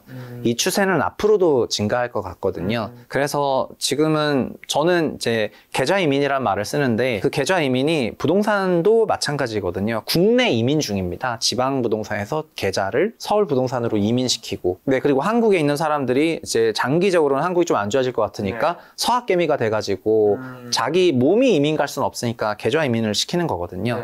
그래서 부동산에서도 국내 계좌 이민이 나오고 있는 그런 상황이고 뭐 그런 게 심화되는 방향으로 갈 거라고 보고 있습니다. 다만 과거 3년은 이제 이런 게 너무 심했고요. 윤석열 정부 3년 동안에는 소위 서울 일극주의가 너무 심했었기 때문에 이게 좀 심화된 경향이 있었는데 지금은 그 정도는 아닌데 그러니까 5분위만 강세인 건 아닌데 5분위, 4분위, 3분위, 소위 서울 상위 40% 이거랑 다른 지역이랑 또 좀 벌어질 것 같거든요. 그러니까 과거에 이렇다면은 지금은 이제 요런 거거든요. 뭔지 아시겠죠? 범위가 좀 더 넓어서 그래서 그런 방식으로 뭔가 이제 상황을 끌고 가려고 하는 것 같기는 해요. 그러니까 과거보다는 나아졌다고 말을 할 수도 있겠지만은 그치만 전반적인 양극화 기조는 뭐 해소가 안 될 것 같습니다. 저도 뭐 그 양극화 되게 공감 가는 게 저희 고향이 대구라서 전 제주니까 완전히 뭐.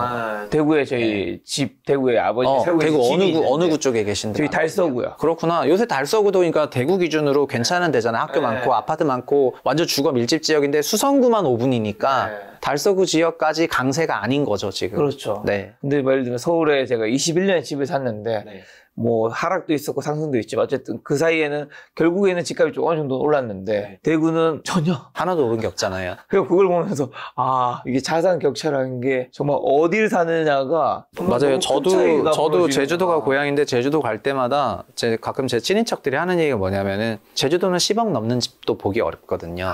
10억 넘는 집을 그건 예를 들면 광주광역시를 가도 거기 광산구 일부 지역을 제외하고는 거의 볼 수도 없었고 근데 여기는 10억 넘는 집이 아니고 서울 5분위는 평균 31억이잖아요. 그러면은 31억짜리 집들을 저희는 맨날 보고 사니까 저 집값이라고 생각하지만 지방에서는 완전히 별세계거든요. 그런 방향으로 생각해 보면은 결국 안 보면은 뭐 상관없다고 생각할 수도 있는데 한국 같은 단일 커뮤니티 국가에서 이런 양극화가 이제 나오고 있는데 이거가 이제 해소되는 방향으로 가는 게 아니라 좀 더 확장되는 방향으로 간다면은 그러면 이거는 어쨌든 정부에서도 굉장한 불안 요인이라고 생각해야지 될 것 같습니다. 근데 우리 좀 이제 인구도 줄어들고 1인, 2인 가구 계속 증가하고 있는데 국민평형과 25평 사이에서 고민하는 투자자분들 뭘 선택하는 게 좋을까요? 이제는 국민평형 84제곱 이거 그렇게까지 필요 없는 시대다라는 얘기도 있잖아요. 네, 84제곱은 사실 이제 그냥 맥락 없이 만들어진 평형이지 않습니까? 박정희 대통령 시대 때 만들어진 그런 평면인데 OECD 기준 1인당 평균 주거 면적은 40제곱미터 정도이거든요. 근데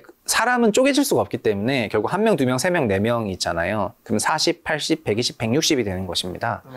그러면은 한국은 근데 여기서 소위 아파트는 발코니 확장을 하죠. 발코니 확장을 하니까 전용 59가 확장하면 80이 되거든요.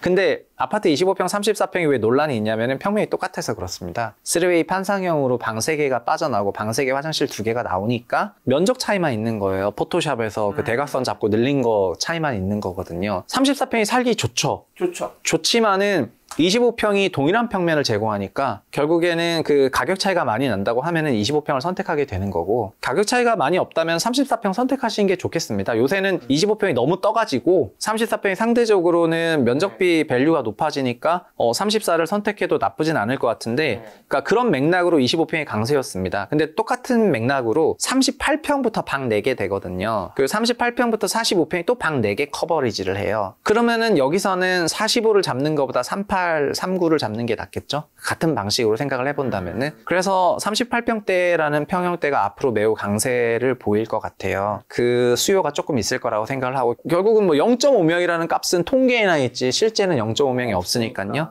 그래서 결국 이런 방식으로 생각해 보면은, 그럼 역설적으로 또 뭐가 부족한지도 나오는데 40제곱미터 아파트가 없어요. 그냥 일부 정말 초거대 대단지에 잠깐 들어가는 거거든요. 근데 40제곱미터의 그런 대형 아파트 단지들이 나와주는 것이 지금 굉장히 필요한 것 같고, 그런 걸 짓는다고 하면은 정말 관심 갖고 볼 필요가 있을 것 같습니다.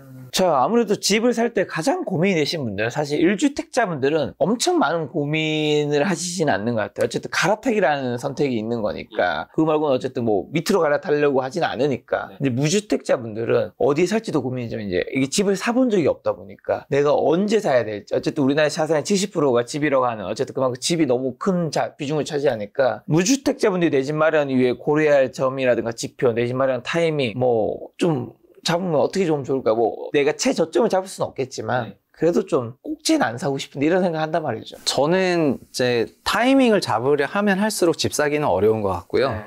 그래서 그냥 2022년이든 지금이든 맨날 하는 얘기는 자기 소득의 8배 이내로, 자기 원리금 상환을 소득의 30% 이내로의 기준에 들어간다면은, 그러면 그게 살 수 있는 타이밍이 되는 거지. 그 다른 막 시장이 오를 것 같으니까 사고 이제 내릴 것 같으니까 팔게 되면은, 그러면 그렇게 사기에는 거주주택 사기 쉽지 않다고 생각을 하거든요. 그리고 자기 자산의 이제 거의 소위 7, 80% 이상을 다 부동산으로 과매입하게 되면은, 그러면은 상당 기간 부동산이 원리금 갚느라 다른 부분을 못하게 되면서 인생 많은 부분에서 공백이 생기거든요. 그래서 말씀드린 것처럼 지금 DSR이 있는 이유가, 지금 DSR도 세전 기준 DSR을 저희가 하고 있잖아요.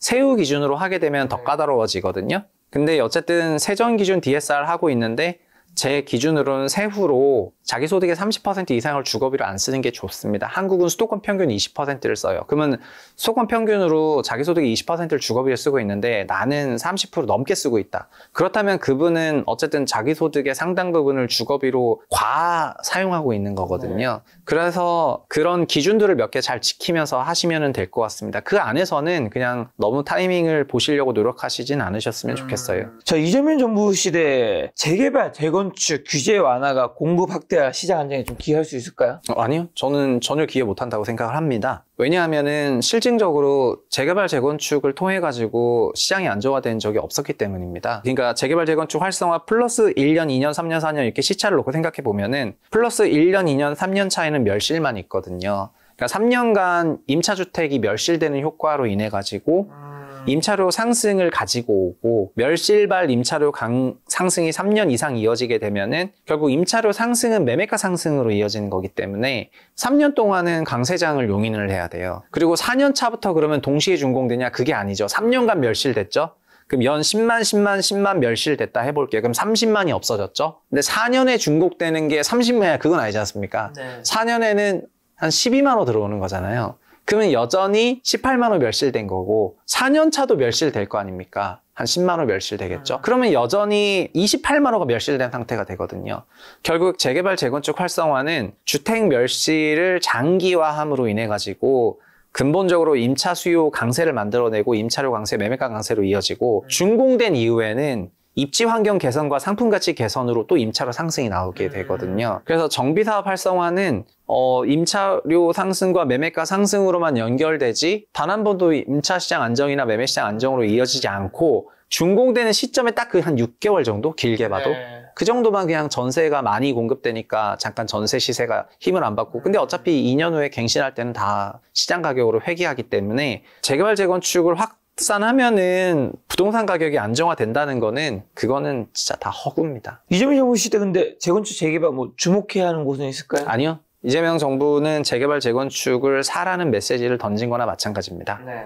윤석열 정부 때도 마찬가지였지만은 결국에는 재개발 재건축에 대해서 규제가 아니라 좀 더 촉진하겠다고 하는 그 윤 정부의 정책이 지금 승계가 되고 있기 때문에 네.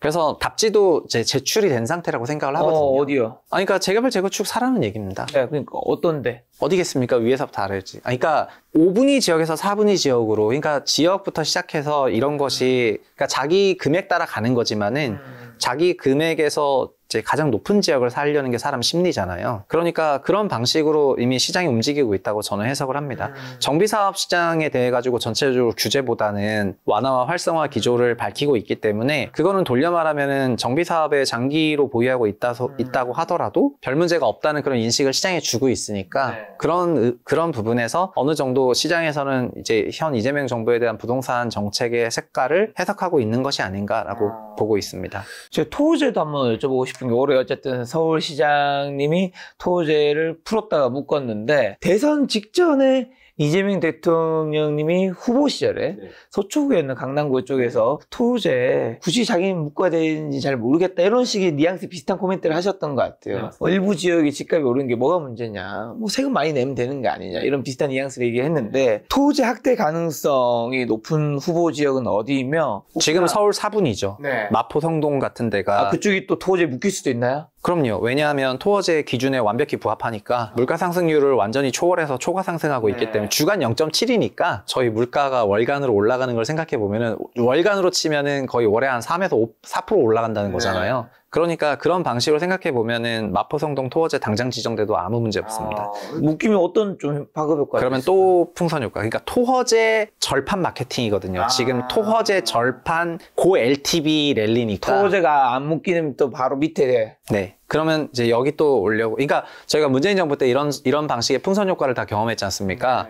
그리고 토어제가 되면 어쨌든 투자 수요가 들어가진 못하고 자기 자본으로만 들어가니까 그런 방식으로 물론 이제 실거주를 하면 되니까 대출 받고 들어가면 되긴 하죠. 근데 이런 방식으로 하게 되면은 결국에는 풍선 범위는 넓어지게 되거든요. 그래서 토어제 재지정하게 된다면은 3분위 가격대까지 가격 강세가 전이가 거의 무조건 될 거라고 생각합니다. 이재명 정부 측에서는 이제 그런 코멘트를 예전에 한번 한 적이 있으니까 이게 서울시장님과 논의해가지고 토호제가 풀리는 일도 발생할 수 있을까요? 이재명 정부 시절에? 네, 전 토어제 다 푸는 것이 맞다고 생각을 하고요. 저도 마찬가지로.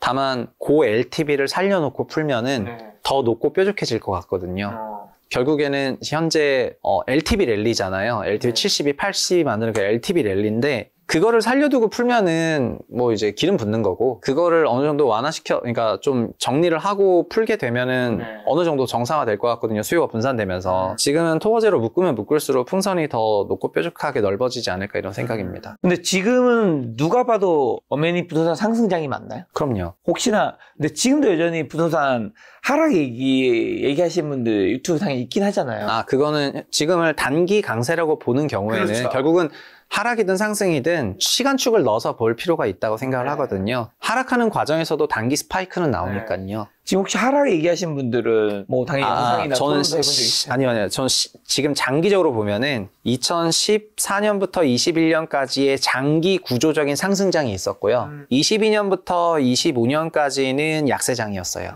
그냥 약세장 속에서는 그냥 그 일부의 스파이크만 존재하거든요. 그리고 가장 똘똘한 5분위만 잠깐 스파이크하고 말고 하는 건데 저도 지금 중장기적인 약세장이라는 뷰는 변함이 없는데요. 올해 5, 6월이 뭘 바꾸고 있냐면은 그 약세장은 5분위만 좀 셌었었는데 스파이크는 지금 번지고 있기 때문에 강세장으로 변하고 있는 그 전이 과정이라고 생각을 하고 있습니다. 지금을. 그러니까 제가 원래 약세장 뷰를 계속 봤었고 그냥 단기 스파이크니까 별로 작년에 아무리 반포병 걸렸어도 그건 어차피 서초구민들만 있었던 일이기 때문에 그건 뭔 의미가 있습니까? 전체 부동산 시장에. 그래서 그냥 별 문제가 없다고 생각하는데 서울 5분위를 넘어서 서울 4분위, 서울 3분위, 경기도 5분위, 경기도 4분위 이렇게 가게 된다면은 그럼 수도권 강세장이란 말이 되거든요. 그럼 수도권 강세장에 갔을 때는 2, 3개월 일부 지역만 스파이크 있는 거랑 완전 달라지는 거고 그러면 강세장인 거죠.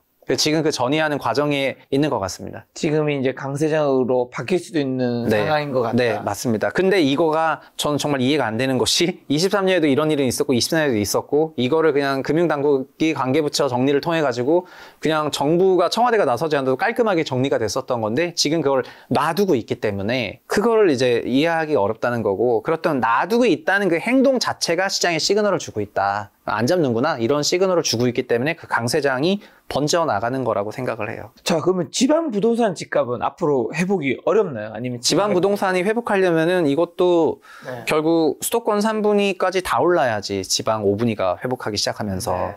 갈 거라고 생각을 합니다. 그러니까 이거를 계속 냅둔다면은 그러면 지방 부동산도 회복을 할 겁니다. 이거를 계속 냅두면은. 생각해보니까 지방에는 또 부동산에 있는 분들 굉장히 많이 힘드셨잖아요. 네. 그러면 정부는 서울의 3분위, 뭐 수도권에 경기도 이런 데 분위기가 올라야지 지방도 붙으니까 지방은 좀 어느 정도 올라줬으면 싶은 마음도 있으니까. 맞죠. 이거가 아까 말씀드린 것처럼 현 그 지지 세력의 컨센서스가 아닌가 그런 생각이거든요. 네. 그러니까 다 오르게 냅두려고 하고 있는 것이 아닌가 이런 의심을 일부에서 하고 있습니다. 그래서 지금 정부의 정책을 불만족하시는 분들도 많아요. 그러니까 소위 임차 가구 전반적으로는 다 불만족을 하고 있죠. 왜냐하면 시장 안정화에 대한 메시지가 없기 때문에. 그러나 유주택 가구가 한국의 60%지 않습니까? 그 유주택을 전부 다 띄워버리겠다라고 마음을 먹어버렸다고 한다면은, 그래서 저는 진정한 의미의 자산 보수 정부가 나왔다고 생각을 해요.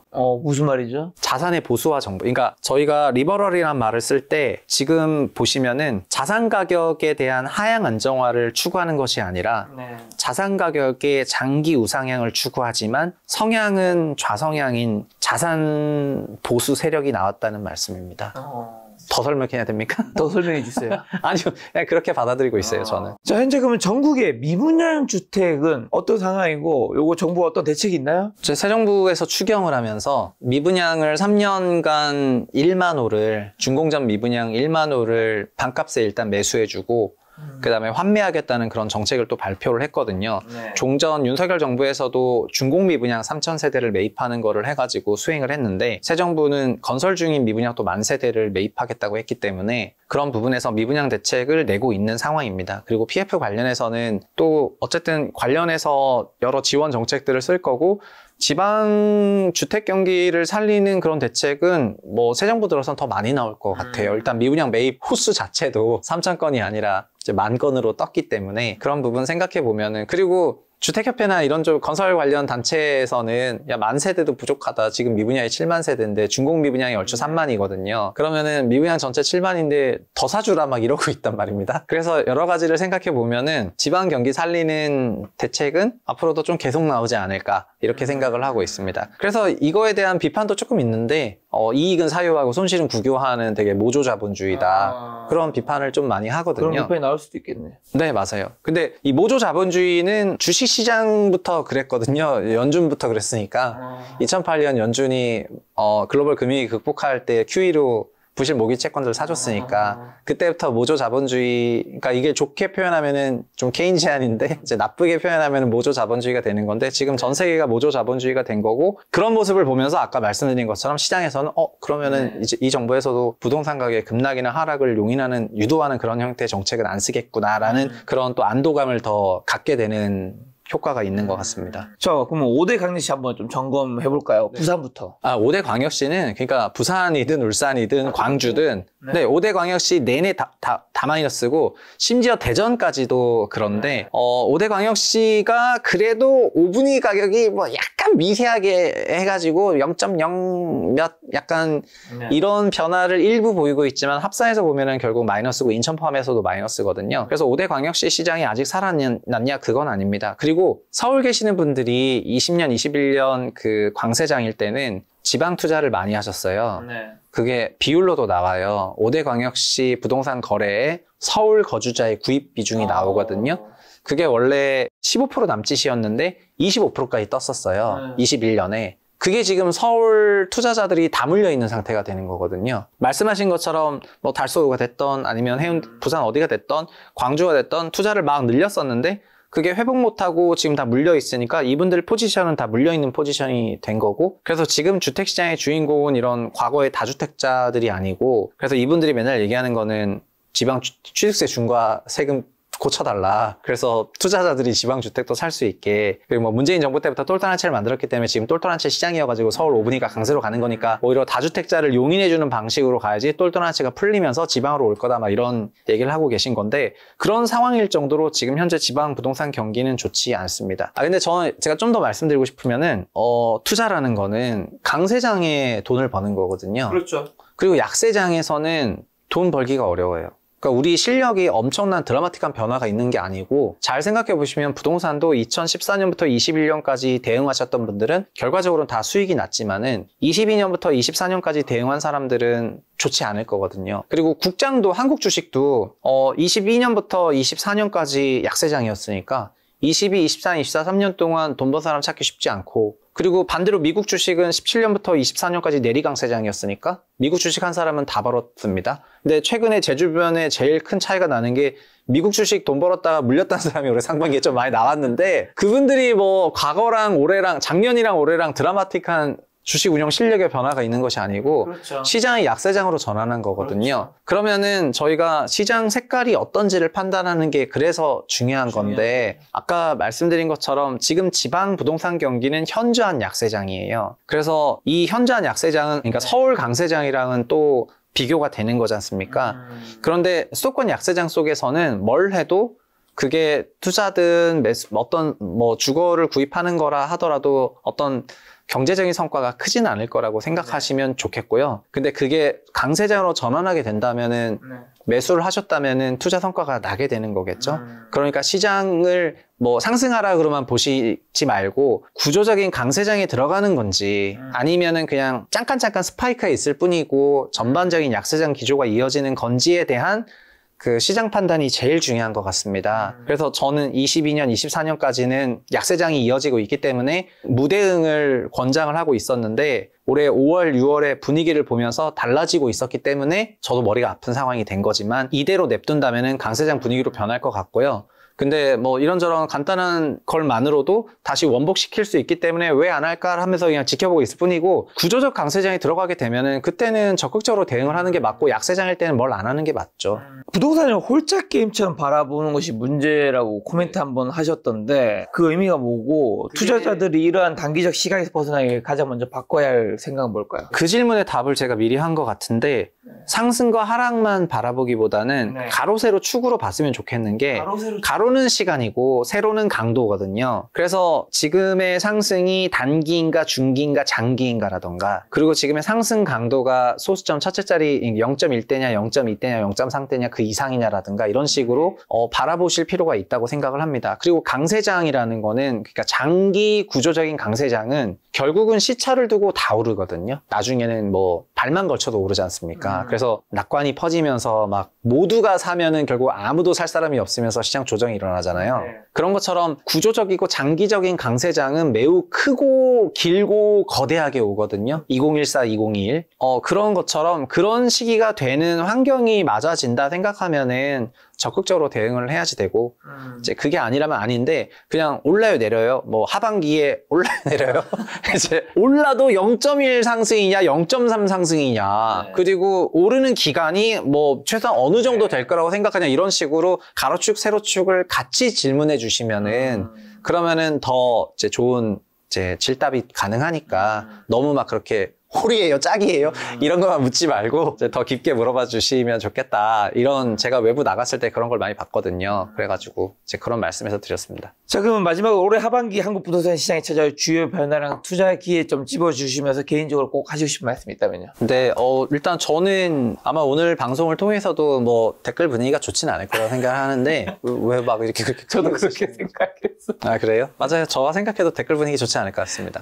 근데 김작가 채널을 보시는 분들이 전반적인 성향이 그 자산 보수화 성향인가 자산 진보 성향일까요? 그건 잘 모르겠어요. 왜냐하면 저는 폭락 얘기하시는 분도 상승 얘기하시는 분도 비슷하게 출연을 해서 물론 요즘에는 상승 얘기하시면 훨씬 많을 수밖에 없는 분위기이긴 한데 저는 상황이 달라지면은 달라진 상황에 맞게 제 얘기를 하려고 하는데 근데 이제 이렇게 생각을 바꿀 때마다 비평 비난을 받는 거를 제가 많이 경험해 왔기 때문에 그래서 오늘 아마 뭐 제 방송 이후에도 제가 좋은 댓글 받진 않을 것 같고요. 근데 그럼에도 불구하고 그냥 시장에 오래 있으면서 느꼈던 그냥 제 소회는 결국은 사람들이 실력이라고 착각을 하는 거는 시장이 좋을 때 나오는 거고, 또 자기 실력이 나쁘다고 또 오해하는 것도 시장이 약할 때 나오는 거거든요. 그렇죠, 맞아요. 그래서 이 사람 저 사람의 말을 많이 들으시겠지만은 돌이켜보면은 저만 하더라도 강세장에서만 좋았던 것 같아요. 네. 제가 주식을 2004년부터 했다고 쳤을 때 2004, 5, 6년 굉장히 양호한 수익이 나왔는데 시장이 좋았어요. 그리고 2008년부터는 안 좋았는데 시장이 약했습니다. 퇴직하고 2020년에 주식하고 싶어서 퇴사를 했으니까 20년, 21년에 성과가 아주 좋았는데 시장이 좋았어요. 그리고 22, 23, 24년 안 좋았습니다. 시장이 나빴기 때문입니다. 그리고 올해는 성과가 또 아주 좋은데 시장이 좋았거든요. 결국은 돌이켜보면은 최상욱이라는 인간은 달라진 것도 없는데, 물론 그 사이에는 뭐 이런저런 익히고 공부도 하고 뭘 많이 했지만은 시장 좋을 때는 뭘 해도 소위 벌 확률 높죠. 소위 똥을 사도 거기 똥에도 유동성이 들어가니까 똥값이 올라가는 그런 현상을 느껴요. 그냥 아무거나 사도 오르는구나. 설령 실수를 해도 소가 뒷걸음을 쳐서 개구리를 밟아도 개도 오르는구나라는 걸 많이 느껴가지고 지금이 진짜 강세장이라는구나라는 걸 느끼는데, 부동산도 잘 생각해보면은 14년, 19년 그 부동산 시장의 상승을 맞췄다고 할 때 그거가 결국 강세장이니까 그냥 오른다고 한 얘기가 잘 들어맞았던 것 같고, 20년, 21년 틀렸다는 거는 강세장인데도 불구하고 시장 하락 안정화를 얘기하는 게 틀렸던 게 아닌가 이런 생각이 들거든요. 그리고 22년에 시장 안정세가 세게 나오니까 그때 소위 뭐 신인도가 약간 올라가는 거를 느꼈었는데, 근데 그것도 하락만 내내 얘기해서 하기보다는 너무 높으니까 자연스럽게 가격 조정이 나오면서 약세가 조금 나왔던 것 같아요. 근데 지금은 전반적으로는 약세장 기조이죠. 그렇지만은 약간 일부 서울 상급지에서부터 5분위, 4분위, 3분위로 넘어가는 그런 변화가 조금 나오다 보니까 이거를 그냥 예민하게 볼 수밖에 없는 그런 상황이 된 건데, 뭐 이대로 끝날 수도 있습니다. 그래서 단기 스파이크가 있고 나서 그냥 끝날 수도 있기 때문에 그냥 지금 하는 얘기를 듣고 뭐 옛날에 이렇게 했잖아 이렇게 너무 비판하지 마시고, 저도 사람이니까 이제 좋은 댓글까지는 안 달아도 그래도 이제 야, 너무 때리지 말라. 최상욱 대표님이 마지막 멘트를 보면서 그동안 댓글에 많은 상처를 받으신 것 같은 여러분 댓글. 사실은 지금 올해 상반기 주식 성과가 너무 좋아가지고 그냥 이런 욕 먹으면서 일을 해야 되나 이런 생각이 많이 드는데, 근데 뭐 제가 대중들한테 각인이 된 것이 부동산 시장 전망하는 거니까 그래서 앞으로 이 활동은 열심히 할 거예요. 조금이라도 정보를 전달하고자 하는 마음이 있는 거죠. 네, 근데 지난 20년을 정리해보면은 결국 강세장, 약세장만 잘 맞춰도 큰 문제가 없더라는 거고, 그런 의미에서 그런 콜이 되게 중요한 것 같습니다. 그런 의미에서 지금이 뭔가 강세장으로 진입할 수도 있는 분위기가 좀 느껴지는 맞아요. 현상이다. 그러니까 서울이요. 우리가 긴장해야 된다. 네. 그 이야기를 해로 네, 나와주신 최상욱 대표님께 선풀 부탁드리도록 하겠습니다. 오늘 만난 선생님은 최상욱 대표님이었습니다. 지금까지 여러분 소중한 시간 함께해 주셔서 정말 감사합니다. 오늘도 김 작가였습니다. 고생 많으셨습니다. 고생하셨습니다.